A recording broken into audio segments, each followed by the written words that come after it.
pediram para eu fazer uma série de mini biografias, né? E outra figura que surgiu muito de cara foi o outro segundo Buda, né? O Guru Rinpoche Padmasambhava. Esse lugar é totalmente inadequado para falar sobre isso. Essa pessoa é totalmente inadequada para falar sobre isso.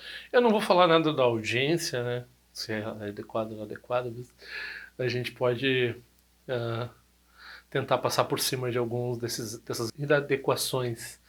Ah, se tem que falar alguma coisa, né?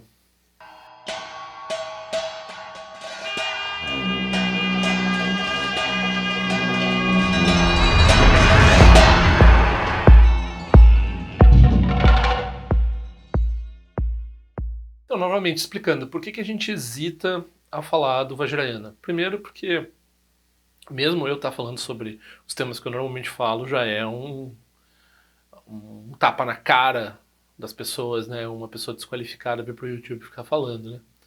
Aí, quando a gente pega certos ensinamentos, certos ângulos, e daí uma pessoa que nem eu tá falando, é tempo de degenerescência, assim. Outras pessoas ainda estarem ouvindo, isso é pior ainda, né? Então, quando a gente está falando de coisas específicas dentro do Vajrayana, como a vida de mestres Dzogchen Vajrayana, como o Guru Rinpoche, hum, é certo que, bom, qual é a indicação que eu dou? Vocês querem conhecer quem é Guru Rinpoche? Vocês vão lá em Três Coroas, façam um retiro da essência do Cid, que é sempre no inverno, 9 dias. Aí vocês vão ter uma ideia de quem é Guru Rinpoche. Ou vocês façam a prática de Nondro, né, dentro da linhagem Nyingma, seja o Nondro do Dudjom, seja o Nondro Longchen Nyingchig, seja outro Nondro que tenha Guru Yoga com Guru Rinpoche. Aí você vai conhecer Guru Rinpoche. Eu ouvi ensinamento sobre a biografia do Guru Rinpoche do Lama Padma Dorje, que faleceu já. Foi bem breve, não foi muito tempo. E eu sei que a Cibele Volino ensina também o Pema Katan. Ela já foi em alguns lugares ensinar, se pode ser convidada para ensinar, provavelmente, se não for muito longe, se tiver a possibilidade, ela vai ensinar isso. Ela é uma instrutora autorizada do Shagdu Gompa, coisa que eu não sou. Né? Então, se as pessoas querem receber esse tipo de ensinamento sobre a vida dos grandes mestres, baseado num texto raiz e assim com uma certificação, é melhor as pessoas fazerem isso, né? Em vez de ficar vendo o YouTube. Mas, já que a gente está aqui, né, já que se for perguntado, eu sinto certa conexão com o Guru Rinpoche. Então, eu peço perdão aqui, né, vamos fazer a prece de 7 linhas. Pemagesa nombola yansin shungin gandrunye Pemajune shisu dran kondoi kanro mabeko Shiji jisu dangdru chi chenje lapchi shiksu soy Guru Pema Siddhi. Então, essa é a principal prece que tem para o Guru Rinpoche. A tradução vocês vão encontrar na descrição, também algum link sobre a explicação da prece. Isso a gente faz no início de cada prática, nós temos essa conexão. Então, algumas pessoas, todos os praticantes da nossa tradição acumulam essa prece bastante, né? Eu ouvi recentemente o Zigar Contro falando de fazer ainda criança uma acumulação de 100 mil. Uh, no contexto de um retiro que ele estava fazendo outra acumulação, ele adicionou uma acumulação de dessa prece de 7 linhas. Né? Então 100 mil não é um número absurdo, não é incomum das pessoas acumularem. E acumular é a pessoa reza 3 vezes, num dia dela anota no caderninho, eu rezei 3 vezes. Aí ela soma depois de uns anos e ela chega lá na conclusão que ela acumulou 10 mil. Então ela fez várias vezes a prece, né? É claro que se a pessoa sentar para fazer por 2 horas, ela faz, sei lá, quantas, né? 1000, talvez. Então, essa é uma prática. Tendo em mente, visualizando, né, a presença do Guru Rinpoche à sua frente.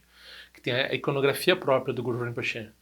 O Guru Rinpoche, né, tem um chapéu, tem um tridente, tem... Cada um desses elementos iconográficos tem uma explicação, né, remetem a um ensinamento.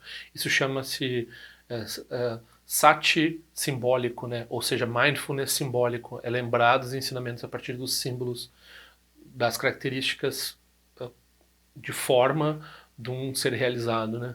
Então, o Guru Rinpoche, ele funciona como Idan, né, e ele funciona, obviamente, né, Lama, ele é o Lama, Guru e Lama é a mesma palavra, né?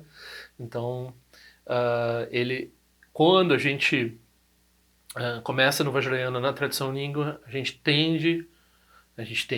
treina para ver o nosso professor como o Guru Rinpoche.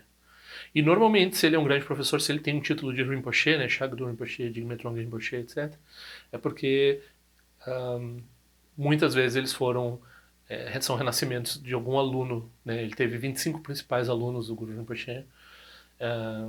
Então, né, o Shagdu Rinpoche era um renascimento de um dos alunos do Guru Rinpoche e o Jigme Trungpa Rinpoche também é um renascimento de um...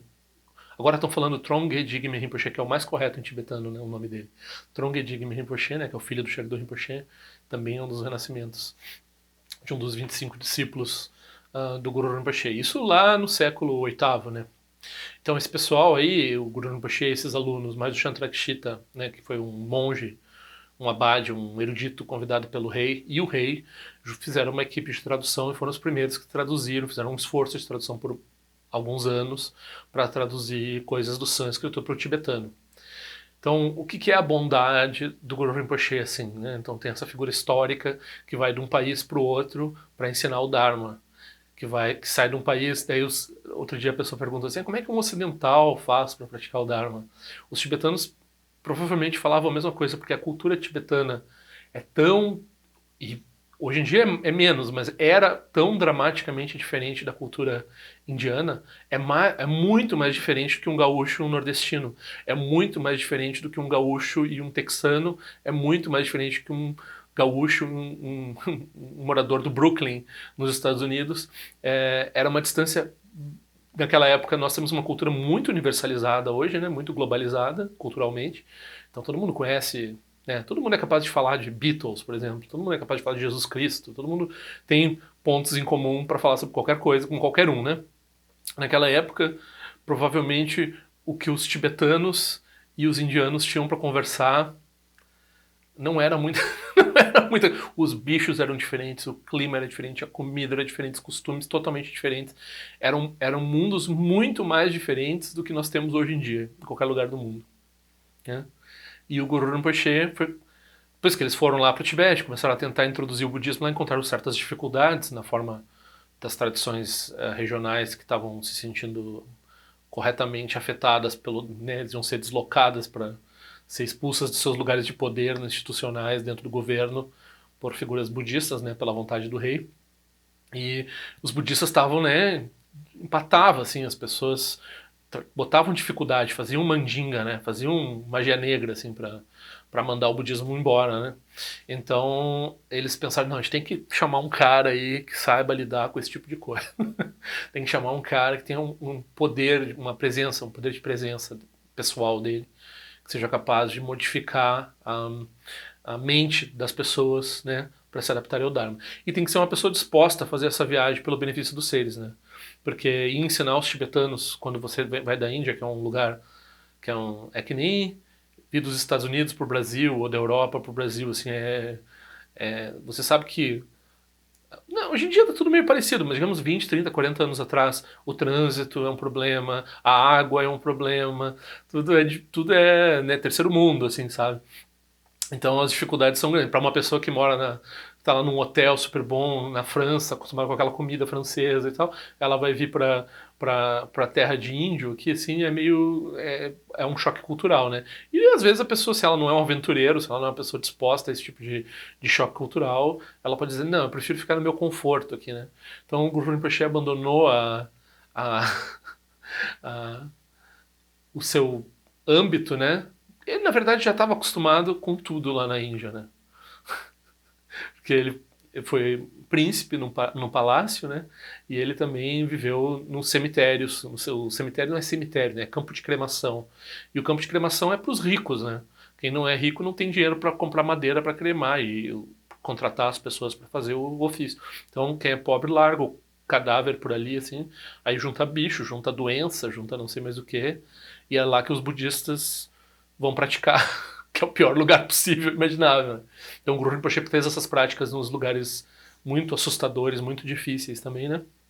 Então eles disseram, vamos chamar esse cara, que se esse cara já teve por lá, o Tibete vai ser não vai ser o problema, né? Porque a gente tem essa ideia, não, a nossa mente é muito degenerada, porque a gente está muito envolvido com entretenimento, muito envolvido com trabalho, e o trabalho é degradante, e o mundo ocidental não permite mais. E o tibetano era pior, né? O tibetano era um bando de nômade, violentos, ah, terríveis, eram seres sem menor comportamento adequado para nada, né?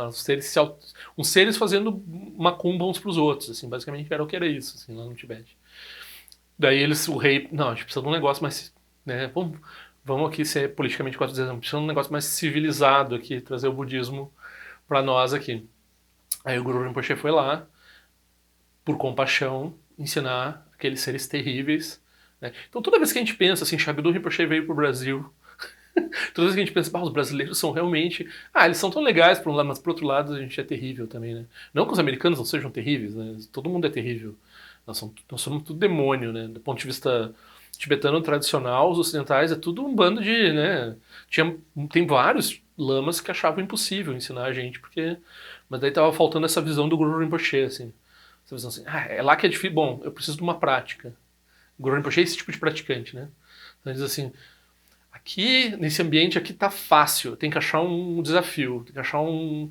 Tanto que depois do Tibete ele foi para uma terra... Né? Pra que um ser iluminado vai para uma terra de demônios canibais? O cara tava perguntando outro dia, né? Os Rakshasas e os Yakshas, ele foi pra terra dos Rakshasas. Ele disse, pra que um ser realizado vai lá pra quase um inferno, assim, né? Tá sempre atrás de refinar a prática dele. Então se tá fácil, a gente vai pra um lugar mais difícil, né? Então, o Guru Rinpoche é essa. Uh, eu suspeito pra falar, né? Porque eu tô metido nessa história porque eu olhei para aquela iconografia do Guru Rinpoche e se não fosse aquilo, eu achava o budismo bonito, mas eu ia ser que nem essas pessoas que acham o budismo que nem qualquer outra coisa, assim, né?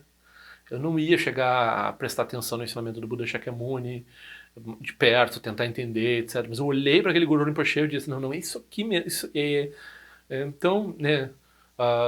Eu acho que alguma prática, talvez alguma prece de 7 linhas eu fiz em vidas passadas, assim, para eu chegar agora e olhar para aquilo e dizer assim, não, isso aqui, não tem outra coisa, é esse negócio aqui. E se você não tem essa experiência, né, bom, daí também eu e você não temos tanta interdependência. Você e esse canal, você pode ter conexão com várias outras formas de budismo ou ter conexão com outras coisas, né? Mas eu sou próximo disso, né? Do que o Guru Rinpoche ensinava. E eu acho excelente, então não posso nem posso dizer assim, não, mas não, tudo bem se você gosta de outra coisa. Tudo bem se você gosta de outra coisa, mas é tudo é tudo menor. Não porque seja menor, porque não se não se adequa não tem a minha interdependência, né? Não tem interdependência com as minhas inclinações, né? Então espero que você seja dessa turma aí também. Esses nomes, né? Então o Guru Rinpoche tem um monte de nome. Nossa, se começar agora aqui, eu acho que eu fico o dia inteiro falando o nome do Guru Rinpoche. Guru Rinpoche quer dizer lama precioso, né? Professor precioso. O Rinpoche é precioso, Lama, o Guru é professor, mas professor nesse sentido tântrico, vajrayana, né? Nesse sentido dessa conexão samaya, né? Desse grau de compromisso e entendimento de interdependência, nesse grau, assim, sabe? O Trungpa Rinpoche, nesse livro aqui, foi um livro que eu traduzi, né?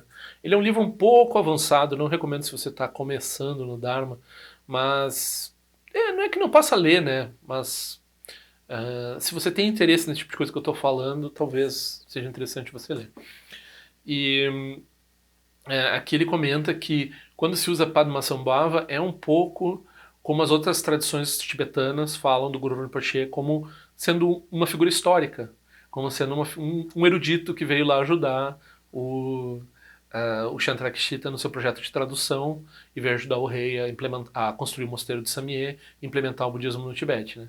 Então é uma forma de ver, eles não estão criticando, não estão falando nada, mas quando a gente fala Guru Rinpoche, a gente já está falando... O Trungpa Rinpoche usa a expressão princípio cósmico, né? Eu não sei, eu acho meio hippie falar princípio cósmico. Passe o Trungpa Rinpoche, que é um mestre excelente, né? Mas eu também não diria princípio transcendente, porque eu acho pior ainda, né?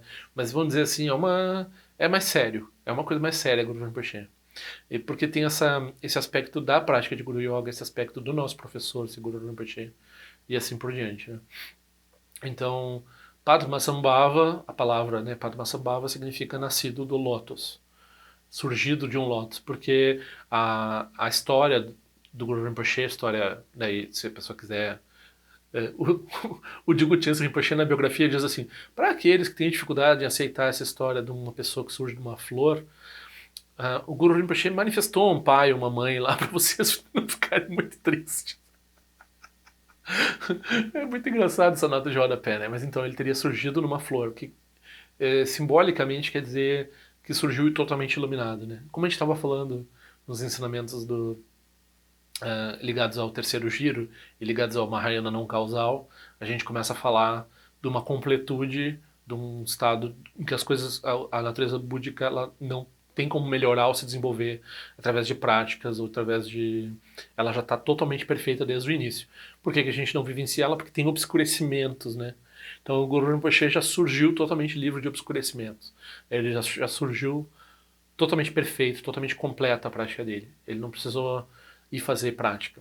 E mesmo assim, ele foi atrás de professores, 8 principais professores na Índia, né, são os Vidyadharas da Índia, os Vidyadharas da Índia também se fala, e ou Rigdzins em tibetano, e deles ele recebeu, cada um deles deu uma prática para ele fazer, ele uniu todas essas práticas, né? Então, quando a pessoa também vai fazer lá o retiro da essência do Cid, vai conhecer um pouco disso, assim, né? E ele fez prática, com um esforço, para demonstrar para os seres como deveria ser feito, né? Embora ele não precisasse nenhum tipo de prática, nenhum tipo de atividade. E ele foi encontrando circunstâncias, né? Daí nesse livro Louca Sabedoria ele mostra um pouco fala os 8 nomes, né, do Guru, ou as 8 emanações também se fala.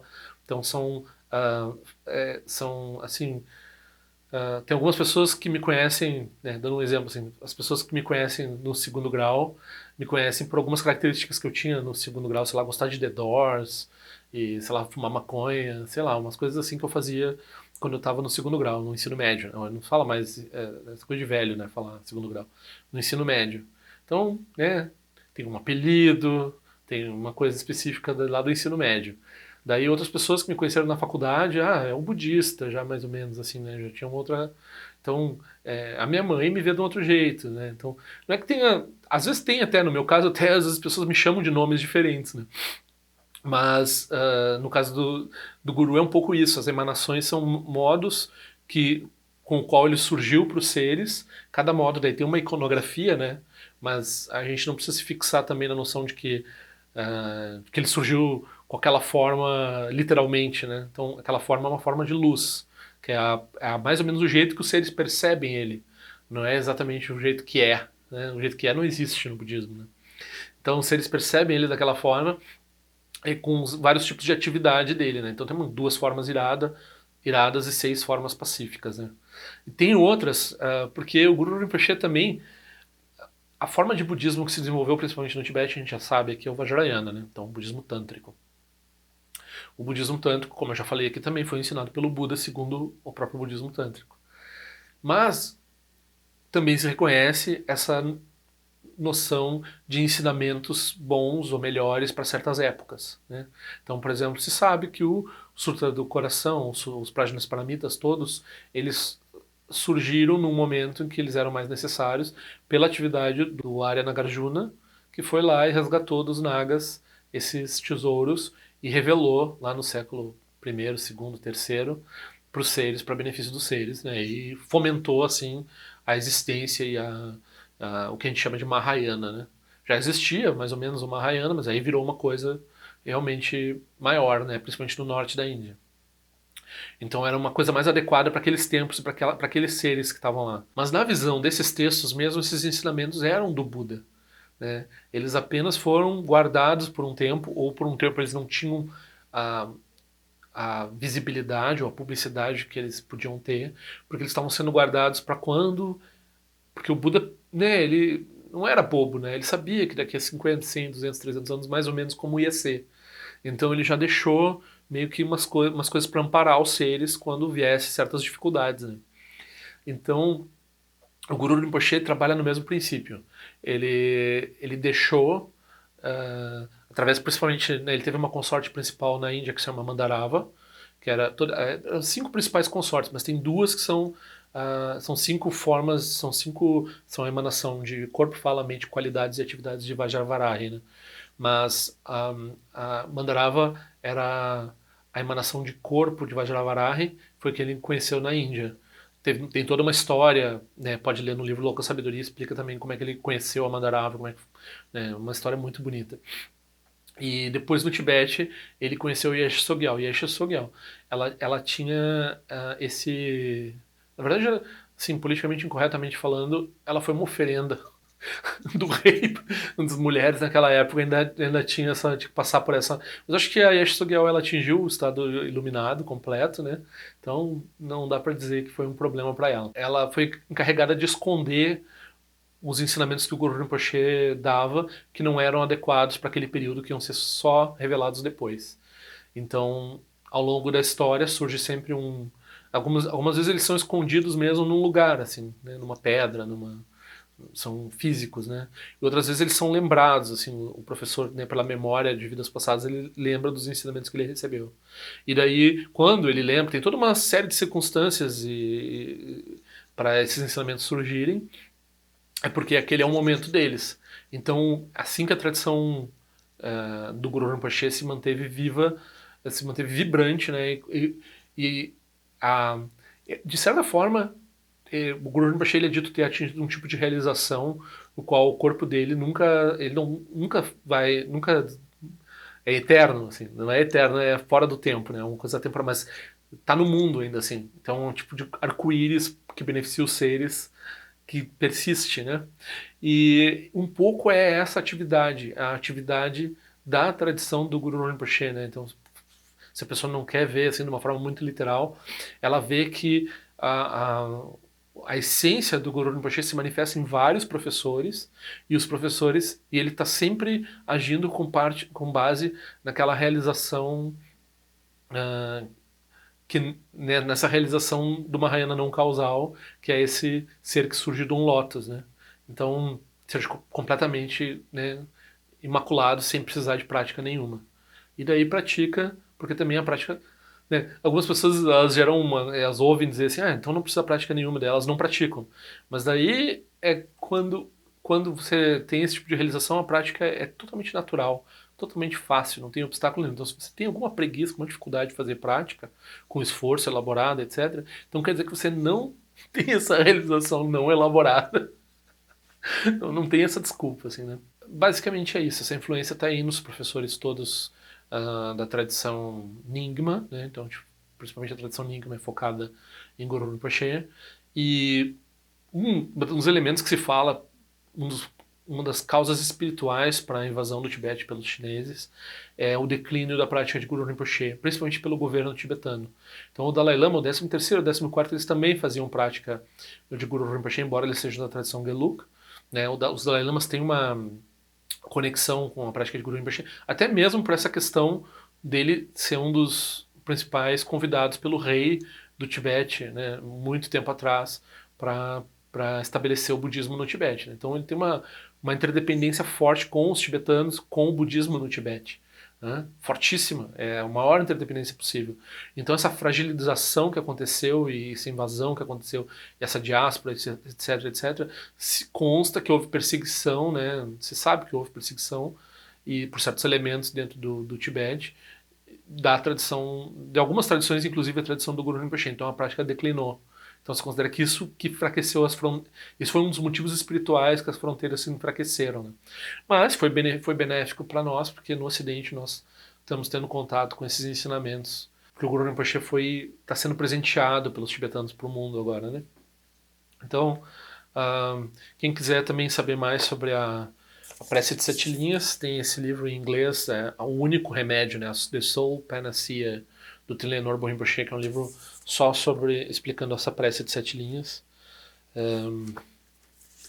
E é um livro bem importante. Então, não sei se foi confuso, se foi problemático, se foi o que vocês queriam, né? Historicamente tem muita coisa, muito pouca coisa para dizer sobre o Guru Rinpoche.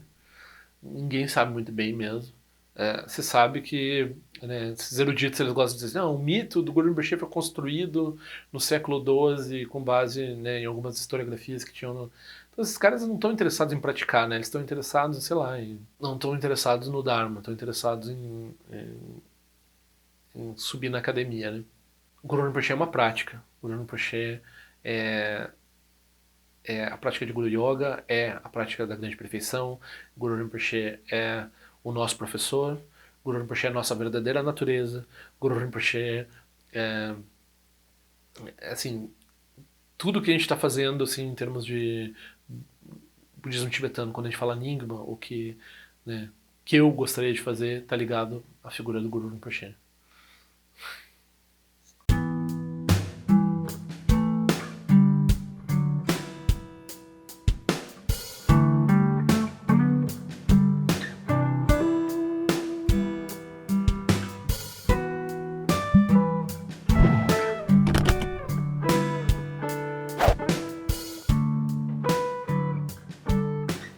Ei, não esquece de se inscrever no meu canal, é importante para mim.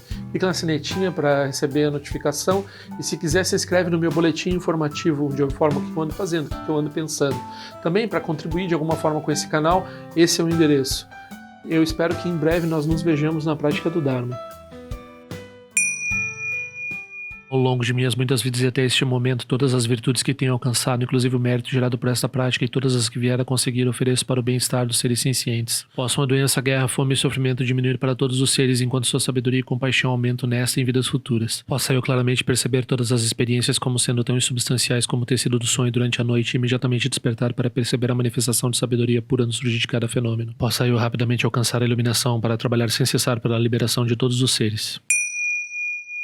Nirawe Korajinga Sumpano Neoma Lundi Kwene Cherezi Wante Jinja Soeza Pekajar Produtin Jyoche Om Sochi Jamen Champene Jirasawa Kunchatu Zio Zetai Bai Mediano Jutu Piamani Jogi Sasunda Tutin Jyoche Chime Kwene Pema Sambao Sasura Jese no Pai Garjuan Shujuku Tupeku Kose Destintes Indar Shinju Jigmetu Jutru Panange Wacha Tungondo Pateno Muyeng Kupamalora Sanelundu Tileta Tutin Jyoche Peme Jesum Pemeri Suche Pemetan Lati Kusizuruan Pemancho Jidruma Jesoji Nani Bemelun Jedru Jyoche Enenjoene Chimpote Payuri Nepadan Dembasi Pechambundan Kusejan Senten Jyoche Kusun Sanje Guru Rinpoche do condado eu atim boja bartia com seu tutu da poça só de são tinge lapto so não são beje chuva dan são balão de do partingelo uma rumba za guru pema cd hun que loja são de loja as alianças são de papel do jusho são não guarda miral do sungele show